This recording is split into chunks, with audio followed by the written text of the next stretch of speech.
That's very incorrect. Actually, it's extremely incorrect. So that's right. You're not just a blank slate. You're a very written on slate already when you come out. But he still needs to go to jail, is my opinion, because he's not safe. Regardless, he's dangerous to other people, and so he needs to be handled that way. Not saying I even blame him. And also, the world is definitely not a fair place.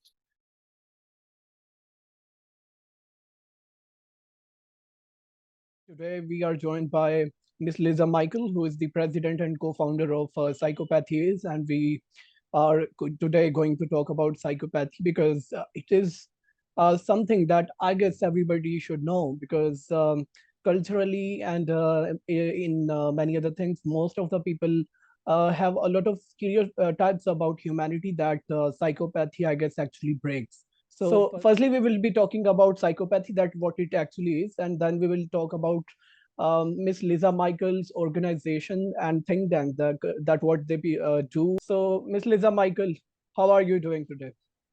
I'm fine, thank you. So, to a common man who doesn't understand psychology a lot or who doesn't know about psychopathy, how you will make him understand this thing, that what actually is psychopathy and what a psychopath is? Well, first of all, most people haven't heard the word psychopathy. Psychopathy is the condition that people who are psychopaths have. And I think most people, when they hear the word psychopath, I think of someone who's physically violent, has maybe committed murders, at least physically hurt people, or certainly is a career criminal. And the truth is that some psychopaths are those things, but most of them are not. So the definition, what is psychopathy, is actually on our website. I'm going to read from it. Psychopathy is a disorder that affects at least 1 in 100 people, more than that, strongly. It's a spectrum disorder like autism. So some people have it strongly and some people have very few traits. The people show limited pro-social emotions. That means they're not very considerate of other people, to say the least. That means low empathy, low compassion, and not very remorseful if they do things that hurt other people. They have a bold and daring personality and difficulty inhibiting behaviors. They may be deceptive, quite frequently are, manipulative, exploit people, threaten people, or steal from others. Sometimes they are physically violent. So that's what it is. Okay, so mostly when writers explain it, or psychologists tell people about psychopathy, they say that they have issues, or like a part of their brain is damaged, so they can't process emotions perfectly, and there are warrior genes. So how you will talk about that? Like, is it a disease, or it is the brutality, or a lethal thing of nature? Well, first I should hasten to add, I am not a researcher in this field at all. I'm a parent, and that's how I came to co-found the organization. But as far as the researchers understand, there's issues in the area of the brain called the amygdala. And I don't know that it would be classified as a disease. It's a mental health condition, but it's housed, the issue is housed, so far as they currently understand it, in the amygdala portion of the brain. Okay. So there is a great a book of a neuroscientist who was himself a psychopath, and he writes that 80% actually it is the biology of a person, like it is in the nature, it is in the genetics, and Who is this writer that you're referring to? Is it James Fallon? Yeah, exactly. It is James Fallon, and he writes that actually it is 80% nature that is very cruel, and humans don't have a control over themselves. And then we also know that Yuval Noah Harari also writes that we don't have a free will, that is mostly told by many ancient scriptures, and it is predominant in many cultures even today, that we have free will and we can control ourselves and our societies as a whole when we talk about our society. But when we read these things, then we come to know that actually we don't have that much control over ourselves, and actually our genes and our brains dominate ourselves. Mm-hmm. You have a question about that? Yeah, I don't know the exact precise percentages, but it's not purely inborn, but it's, you know, very what's inborn is a tendency to develop psychopathy or not. Nobody would say that a newborn baby has psychopathy, but the strong tendency exists. I think different researchers would have different percentages in mind. There's been a variety of studies over the years. One like big ongoing set of studies on what's called twins reared apart. So identical twins that were adopted out to different families or raised by different families, and how they turned out was quite similar temperamentally, etc. like that. There's a seminal work by an author named Judith Rich Harris, which talks about the limited effect that the way you were raised has on the way your temperament turns out. So it's not that your environment, including your parents and other things, have zero effect. They just don't have the dominant effect, is the current understanding. And another piece of evidence there is that the vast bulk of families with one person, with one child that develops psychopathy, the other children don't develop it. So, you know, if it was strictly the environment, they would all develop it or not.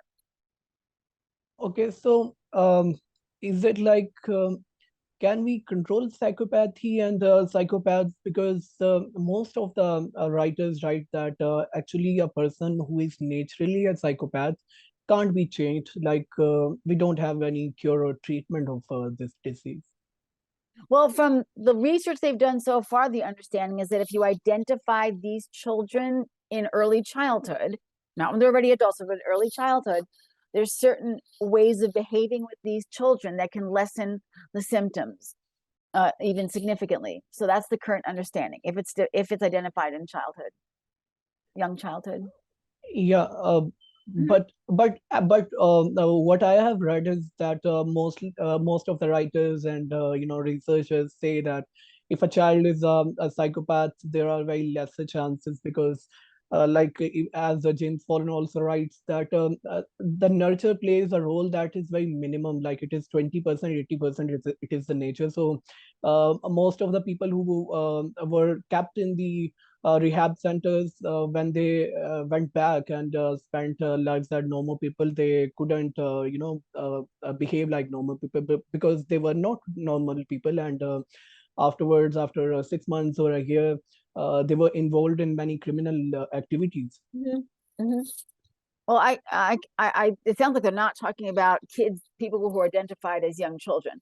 So from the description that you just gave there, but from what I have seen and heard and read, it's similar to ABA therapy for children with autism. Have you heard of that? Have you heard of ABA therapy for children with autism? No, no. Applied behavior analysis for children with autism. You have to start young and do it intensively. You don't change the structure of the amygdala, but you can significantly alter the way the kids respond, the kids with psychopathy respond, or the kids with emerging psychopathy respond. If you do the sort of the equivalent of ABA therapy with these children. I can't quote statistics from the study since I'm not a researcher, but that's the current thinking, and that's but you have to get in there when the kids are very young. Okay, so does it break this what can I say, this prejudice or stereotype or misunderstanding of the many ancient cultures and ancient wisdom that all people are born on an innocent nature, that everyone is like a blank paper, he's born innocent, but then his parents and societies make him a criminal or evil. That's very incorrect. Actually, it's extremely incorrect. It's very incorrect that we're born a tabula rasa, that's a blank slate, and that your parents just write on you, and depending on how your parents write on you, determines how you come out. I mean, everybody who's observant, I would say, I don't know that that's quite true, but anyone who knew a large number of children would see so many would see so much anecdotal evidence that this is not true. And I'd say the anecdotal evidence that a lay person would come by are large families where one or a few of the children are very, very difficult or troubled, and the rest are not troubled. So there's so much anecdotal evidence that your parents don't do the bulk of the shaping of you, or families would not be like that. Either all the children would be very troubled or none of them would be. So that's right. You're not just a blank slate. You're a very written on slate already. When you come out, you're like sort of a pre-baked pizza, and your parents do the final baking. So there's, some adjustment. And you can do better adjusting if you're aware of your child's problem. The intervention starts early and is intense, but kids do not all come out the same blank slate. No, that's not thought to be Okay, true at all. okay. So this thing takes us into a very interesting debate. Like people who are conservative and believe in the ancient wisdom, people who said things 2000 years ago, like Aristotle or Plato, or before that Uh-huh. and afterwards, they have this view, and our ancient wisdom puts a lot of burden on humans, but our modern research tells us that we actually don't have that much control over ourselves, but we have to learn about ourselves. Like we have to know about ourselves, and then we can control that. Isn't it like so? Um, so what's the question? I'm saying that our conservative people of they are almost in every country, because we are not very different from each other, and Yeah. they put a lot of burden on humans, and like they say that we have a lot of control of ourselves, but actually our modern research tells us, as you have just mentioned, that we don't have that much control over ourselves. Isn't it like Well, that? you don't have much control over the basic way that you were born. So, or you don't have any control over that. So certain people plainly are prone to get anxious. Some people are born more prone to get depressed. Some people are prone to become psychopathic. Some people are on the autism spectrum. Um, you don't control that. But so but then if you become aware of your tendencies, you have some degree um, to work with those and ameliorate those as best you can. So I don't think that you're completely off the hook as a person based on your tendencies. It would be the equivalent for someone with a depression tendency would be to say, I can't help it, I have to lay in bed all day, there's nothing I can do because I have a tendency to get depressed. And whereas it's true, you have a tendency to get depressed, you have made some sort of choice to lay in bed all day.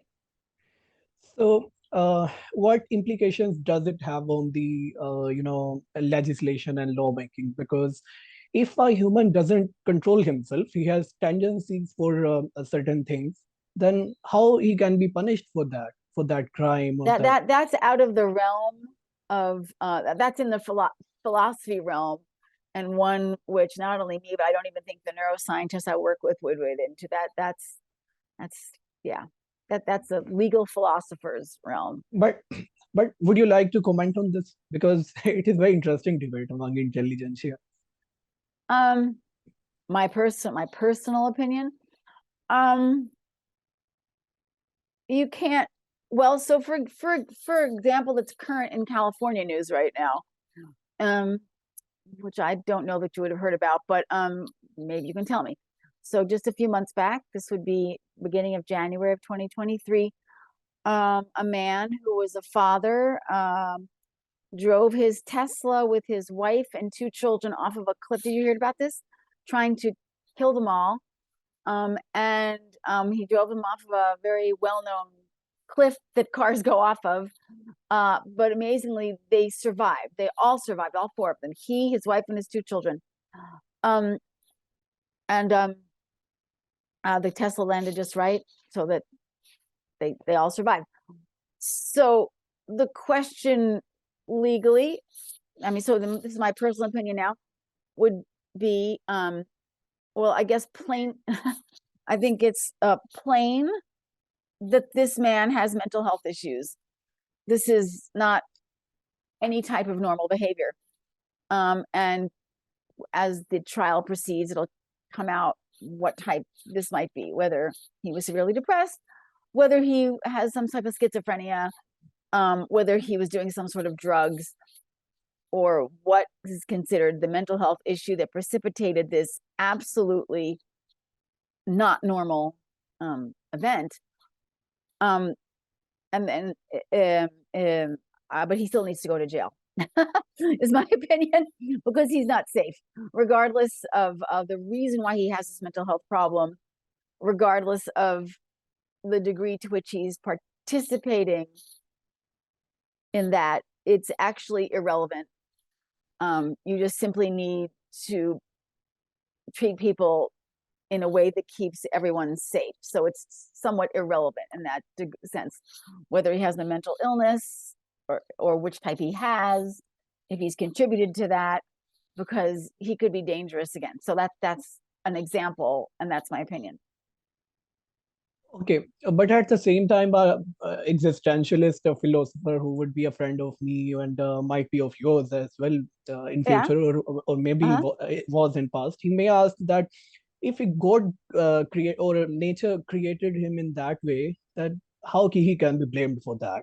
I'm not saying that I blame him.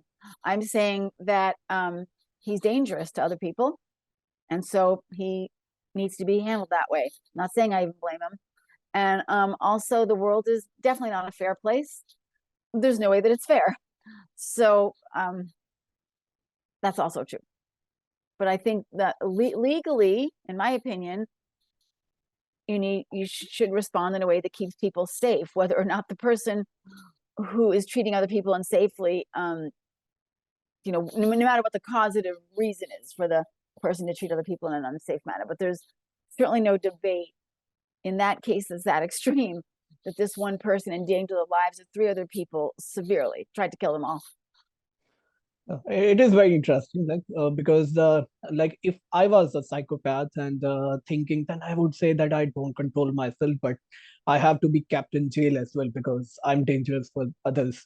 It is interesting, I guess, because like nobody controls this because it is in nature, and it is unfortunate as well at the same time. But you would like to tell us that I read on about you on your website of Psychopathy Is, like that you had many friends and relatives in your family and in your circle who were psychopaths. So Not friends, relatives. relatives. So not friends, no. so how would you people control them or keep them in your like homes or families? How it was like? It was very unpleasant. It didn't go well. That's why I started looking around for solutions. And then you ended up making Psychopathies. Yeah, because there was nothing. I assumed that I would find some sort of organization or groups or things. There was one very, very small one. That was it. And I was shocked, but there really wasn't anything to speak of. And so I contacted Dr. Abigail Marsh and we teamed up together. She's a researcher. So Georgetown.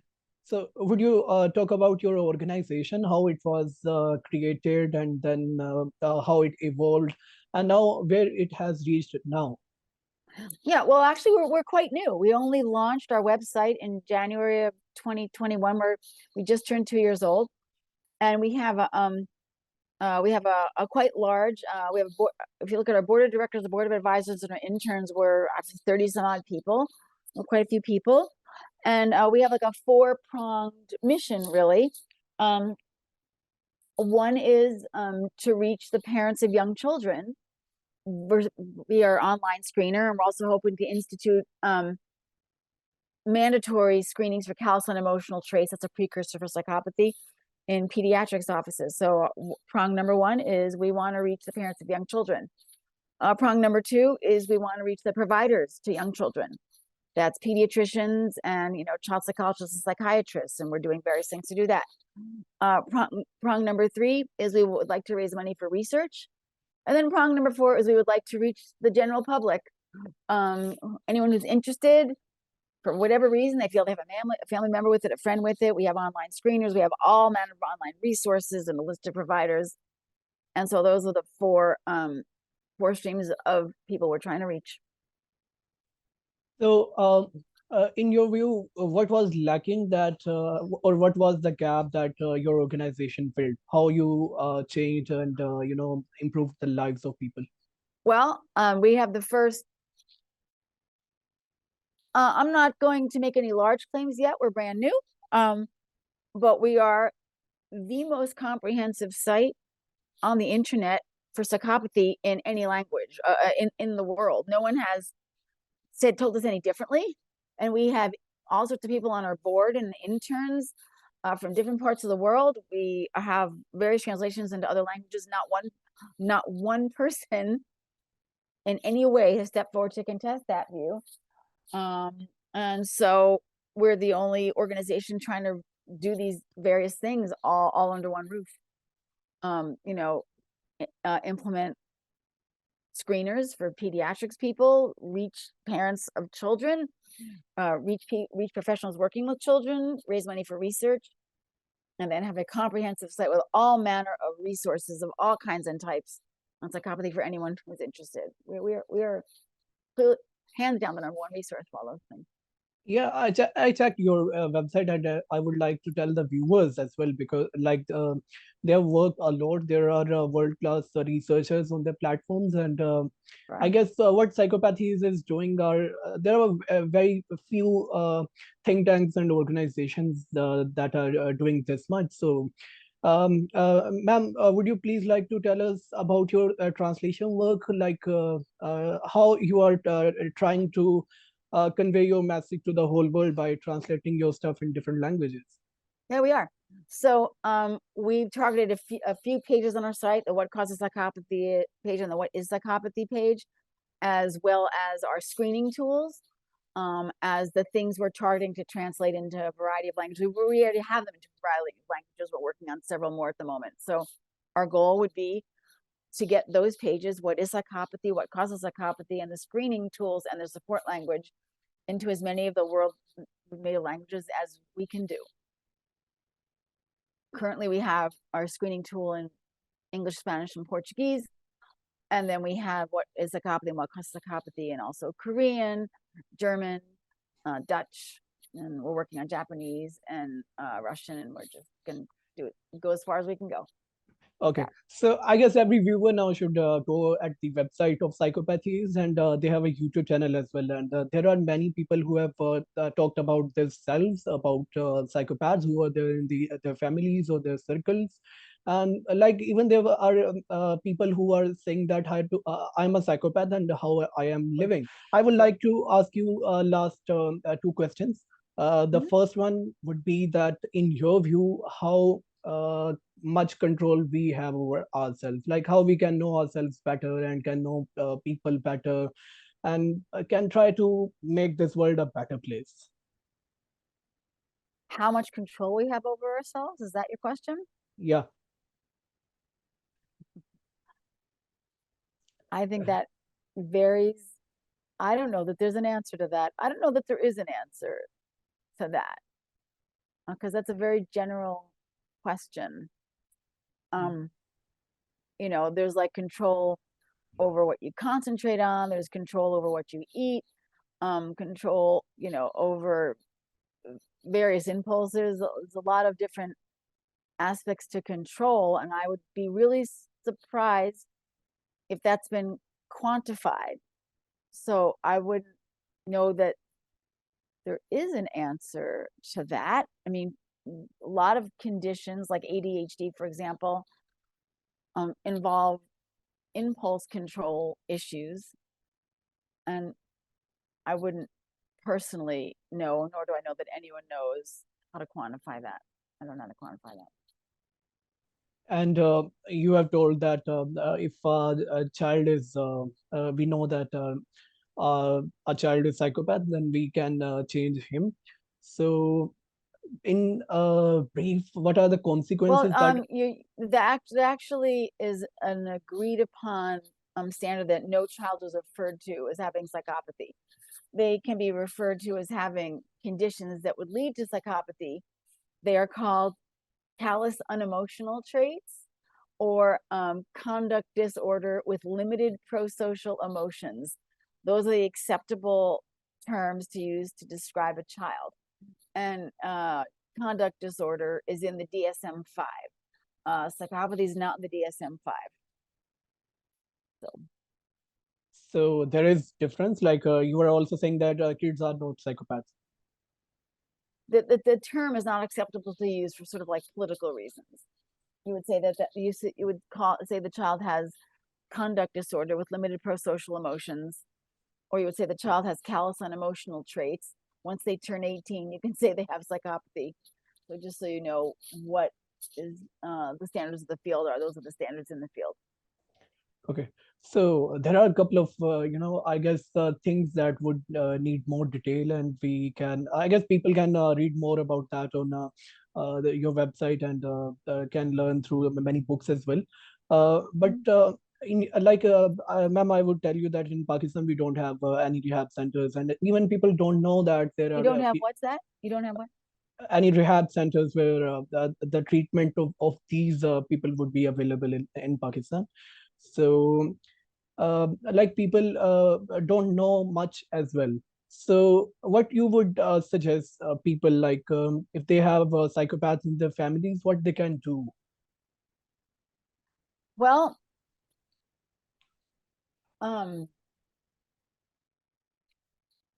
what they can do is they can take the screening test on our site. And then when you get to the bottom of that, there's actually a sheet you can print out to say, bring this to your doctor or healthcare provider, and they can open a conversation with them. That's at least a starting point. If they're anywhere near, I mean, we have a list of service providers, but none of them are in Pakistan.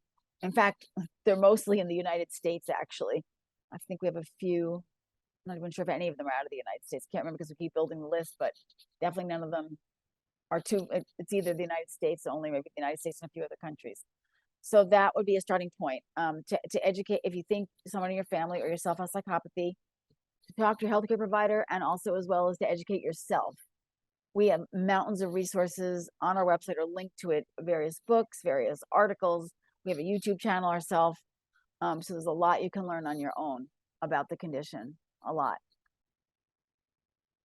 So that's it. I guess it will help people read about psychopathy, learn about it, and then try to make a positive impact in this world, because I guess that is what we should be doing. And I'm very thankful to Miss Lisa Michael that she talked about it and told us about her and her organization's services.